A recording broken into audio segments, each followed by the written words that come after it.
the most exciting adventure of your life. Cyclops and centaurs are waiting for you. Angels will be your guides to the world of miracles. Take the power. Become a warrior of light. Save the planet. Learn the secrets of little green men and life on other planets. How the gods create your destiny, and is it possible to change it? All the mysteries of humanity, life and death, angels and spirits in the animated masterpiece Life After Life.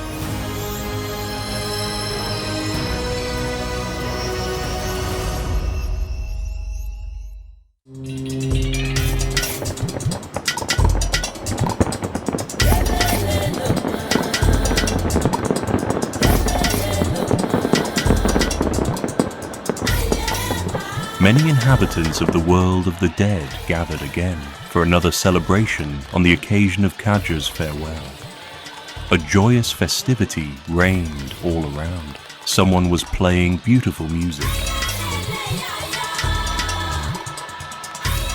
Another created fireworks.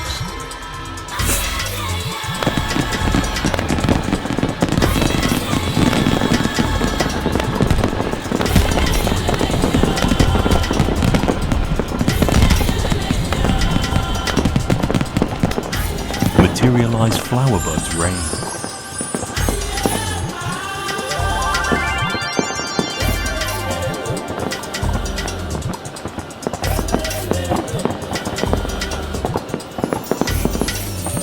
And crafted beautiful spatial images. Each person expressed their creativity as best they could, trying to delight those around them. The priest stood surrounded by relatives and close friends. Having heard of Kajur's departure, Jan and his friends hurried to see him off. So my friend, are you going for a reincarnation? We will miss you. No, not for a reincarnation. Then where to?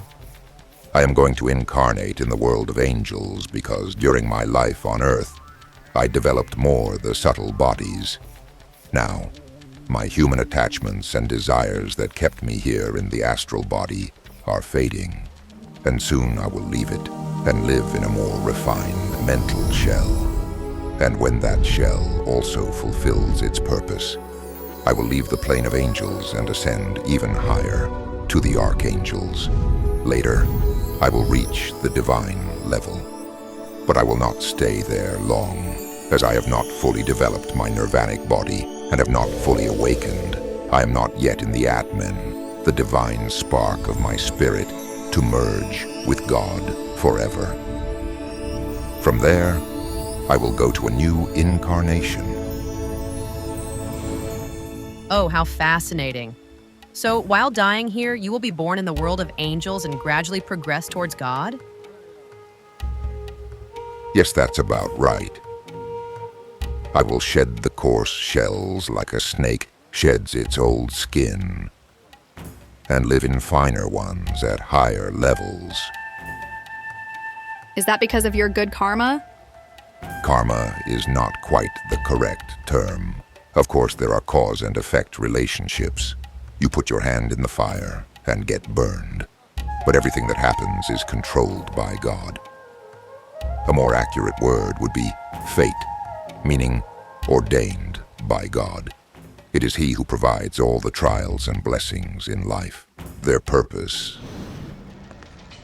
is neither reward nor to punish a person, but to give them the experience necessary for growth. Here on Earth, we get immunized against evil. A person becomes acquainted with an imperfect, tainted, and ugly world.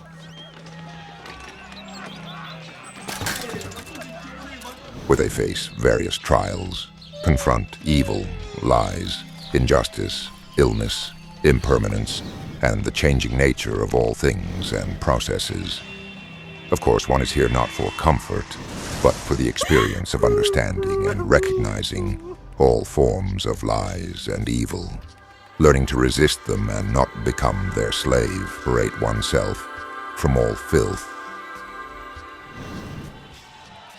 Now, if we look at Christ or the holy martyrs, they end their lives full of piety and holiness, accepting suffering and death.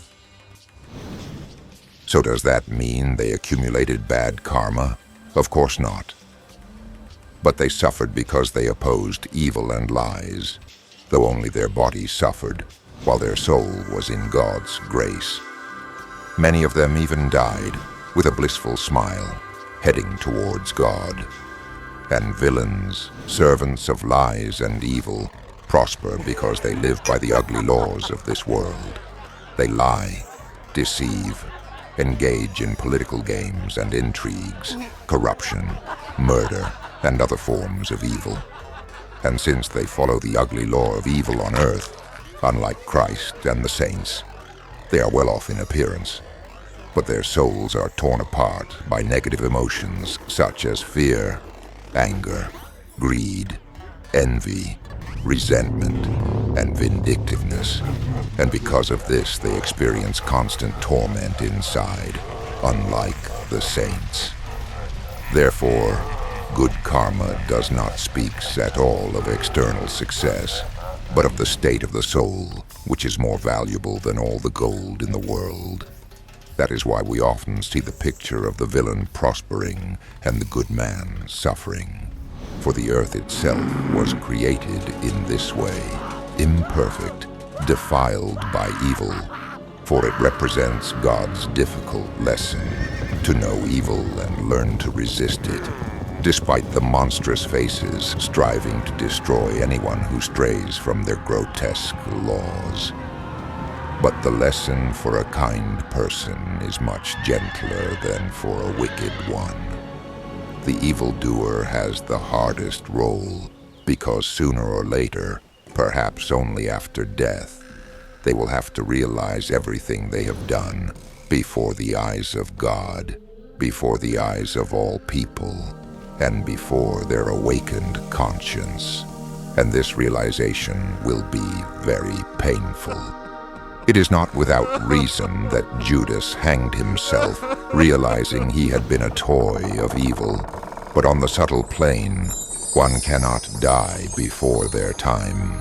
And here all the evildoers on Judgment Day will recognize in horror all they have done, receiving their lesson, their immunization against evil.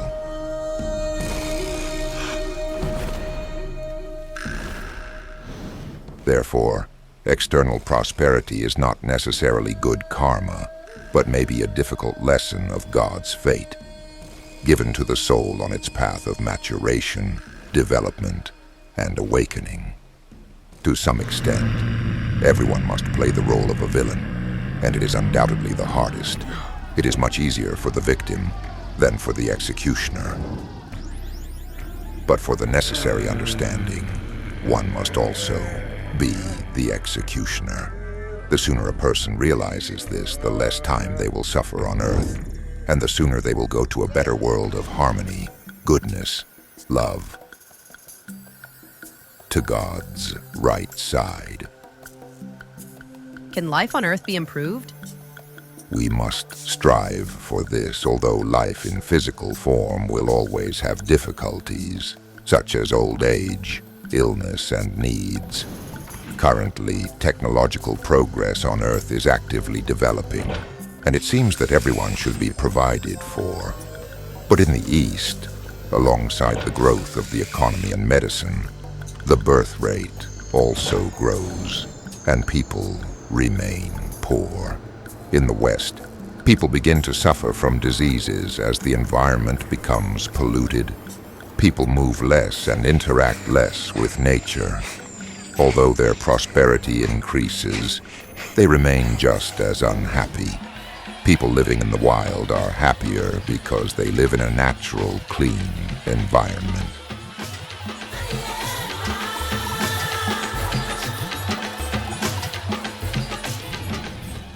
But the most important thing is the state of the soul, and people pay little attention to this, and their emotional life leaves much to be desired. People need spirituality to be happy, to live in love. But traditional religions have degenerated, have become mechanical, and no longer meet people's needs. This is why so many new religious movements have emerged to replace them. But demons have intervened here as well. They, picking on a few religious associations organized by fraudsters or mentally ill people, labeled all new spiritual movements as sects and incited people against them, organizing a battle against them. As a result, the level of spirituality in society has become even lower. The lower it is, the closer the whole civilization is to destruction. As long as people remain ignorant, easily manipulated by the media and political slogans, they will not be able to avoid destruction. The only way is to think independently, strive to feel everything with the heart, and not succumb to the dulling influence of imposed templates, cleverly formed by modern media, thus controlling society for the benefit of the ruling elite. Karma is the law of the development of tendencies. It is not connected to punishment or reward. A person, for example, becomes a businessman and develops entrepreneurial skills, earning the fate of a wealthy person with its joys and sorrows, opportunities and problems. If they develop it from life to life, they go from a small merchant to a billionaire, but they are just as subject to suffering as everyone else. Spiritual development is not simply the cultivation of a tendency or the doing of good deeds that earn one's paradise, but the understanding of all these karmic mechanisms and detachment from them. When the soul is freed from this mechanism, it becomes independent of karma, that is, from thoughts, emotions, reactions, because it no longer blindly follows them, but controls everything happening in it. An ordinary person is a puppet of many powers, from larvae and demons to upbringing, advertising, and propaganda. Often they do good or evil not by themselves, but under the influence of these powers. It would be unfair to accuse or praise them for their deeds, because they act not on their own, but as toys in the hands of many powers and other people's desires. Whether they perform a heroic act or commit a crime, they are not guilty of what they do, or rather, what is done through them, as they remain asleep in identification with foreign thoughts, emotions, and reactions that come to them. So an angel is someone who sees this play of powers and resists it, who has ceased to be a human puppet and becomes master of themselves. How odd. So, does that mean that a person is not to be blamed for what they did, even if they committed evil? Yes, in 90% of the cases, that is true, because they are driven not even by their karma, but by collective karma. They have not yet become an individual, have not separated themselves from unconscious social processes, and are a cog in its mechanism. An angel is the one who sees this and ceases to be a cog, having developed consciousness and will. And why are you transitioning to the mental plane? After all, everyone has a mind.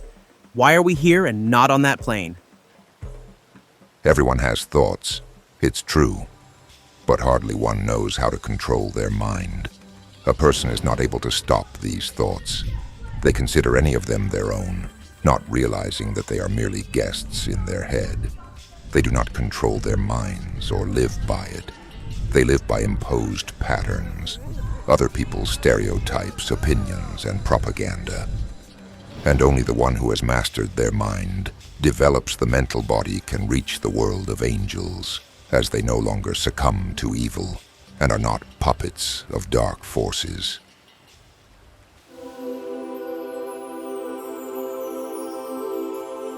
Seven rainbow spheres descended, and everyone realized that the moment of farewell had come. Come visit us. We will miss your wisdom. Of course, we will meet again.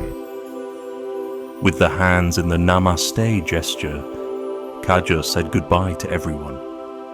His astral body froze in this position, and a rainbow sphere flew out of it and began to ascend to the sky with the others. Everyone watched with awe the priest's ascension to the world of angels and continued staring at it for a long time. It dissolved and disappeared in the sky, yet people stood in silence for a while, impressed by this majestic scene. Kajur's astral body remained in the same place, like an empty mummy, a cocoon from which a butterfly had flown free. Jan recalled his life and saw that almost everything he did was the result of suggestions and blind imitation of those around him. The smoking, the drugs, the music, and the relationship with Inna. Even his protest was an imitation of the punks and other informals with whom he was associated. Almost everything he did was dictated by external influences, and many negative emotions and suicidal tendencies were caused by larvae. Where among all these am I truly myself? I only appear when I separate from all these thoughts, emotions, reactions, patterns, and bodily desires, corrupted by upbringing, which from childhood absorbed unhealthy tendencies like laziness, overeating, and indulgence in lust. When I separate myself and observe this from aside, the true I appears. But if I identify with everything, then there is no I, only a puppet, an ant in the anthill, a bee in the hive, subject to collective social fate and not belonging to itself. It's terrifying. I lived so long unaware of this, attributing every thought, reaction, and action to myself when they were driven by external influences. He imagined that if he had been born an Eskimo or a pygmy, he would have been an entirely different person with a completely different personality, views, reactions, and life, as he would have been a product of the influence of an Eskimo or pygmy society and the environment in which he was born and lived.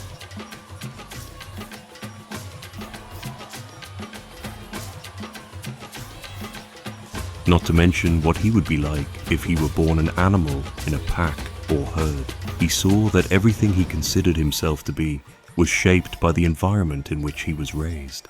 These thoughts made him feel uneasy, and he decided to fight against this herd mentality and the influence which was molding.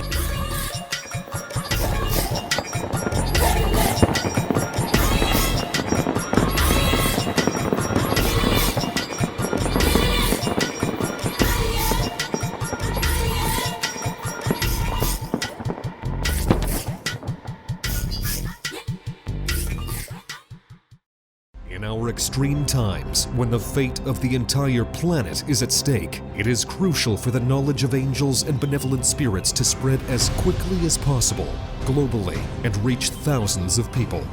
In this way, we can change the future of all humanity.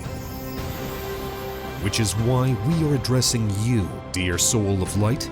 Spread the knowledge about our wise books and films. Share links to videos or cartoons. All of this is available and free. Invite women to individual practices, webinars, and seminars. And the Great Spirit of Light will help you and your family. It will direct an enormous amount of energy to fulfill all your desires. benevolent spirits and angels will assist you and your loved ones in all matters. A thread of light and love extends from your heart to the hearts of thirsty women, and the creation of good and the dissemination of enlightened knowledge throughout the world begins. Become part of the mission of light. Help people, and God will help you.